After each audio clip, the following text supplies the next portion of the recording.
Pembelajaran bahasa Arab ini sangat penting untuk menunjang penjagaan hafalan. Itu sudah hasil riset.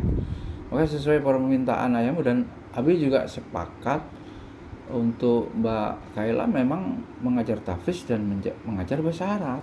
Kebetulan kalau Karena di konsepnya SMA, kan kalau Anda mengajar, Anda belajarnya sungguh-sungguh. iya betul. Beda kan? Iya. Kalau jadi santri agak bandel-bandel, ada itu rasa-rasa nakal-nakal dikit. Tapi kalau sebagai guru dia akan lebih serius.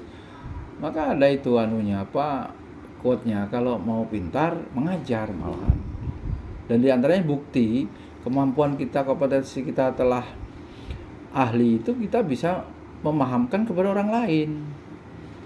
Betul. Maka coba dilihat itu yang tadi, meskipun kelas 5 sudah ada kewajiban dia untuk amaliyah tadris atau praktik micro teaching, mengajar kecil gitu kan.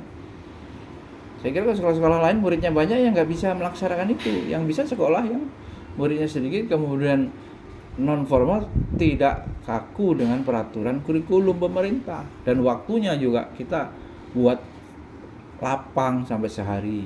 Bahkan yang mondok bisa lebih banyak lagi. Model sekolah begini ini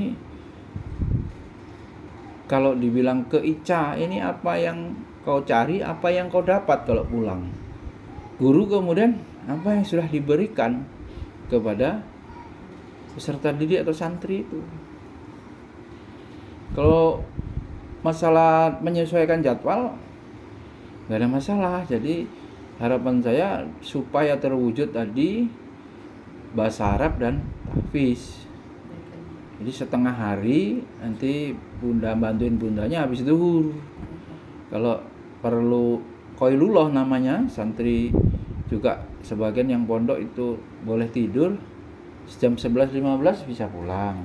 Kalau mau tambah ini jadwalnya memang itu santri yang ada dia tinggal murojaah. Kalau Mbak Kaila mau pulang itu bisa sampai jam 1 isoma di rumah, habis itu bisa bantuin bunda. Jadi itu juga penting kan, dari waktu libur ini efisien semua ya kan.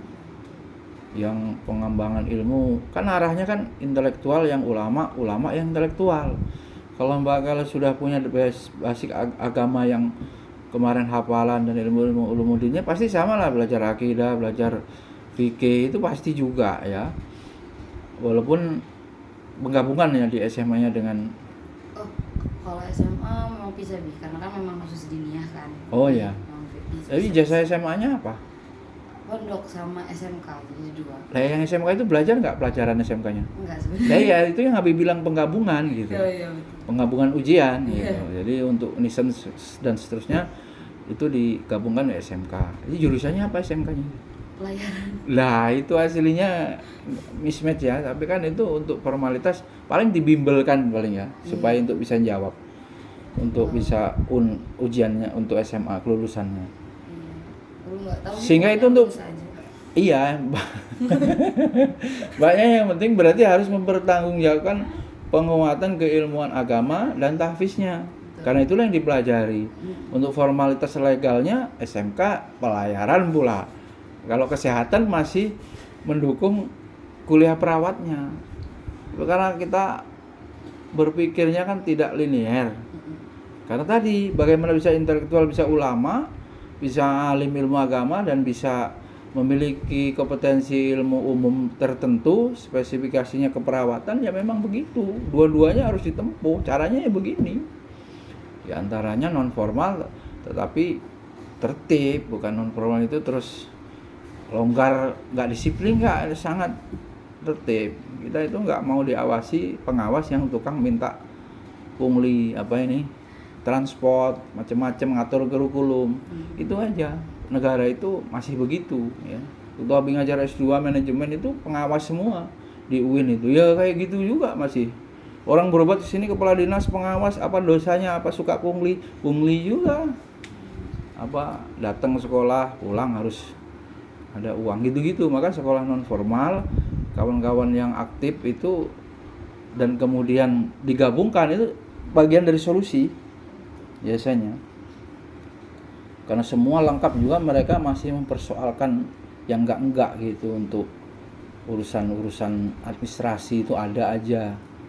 Nah itu kita hindari, keberkahan lembaga itu terhindar dari ya sekecil apapun urusan KKN, itu prinsip ya. Caranya begini.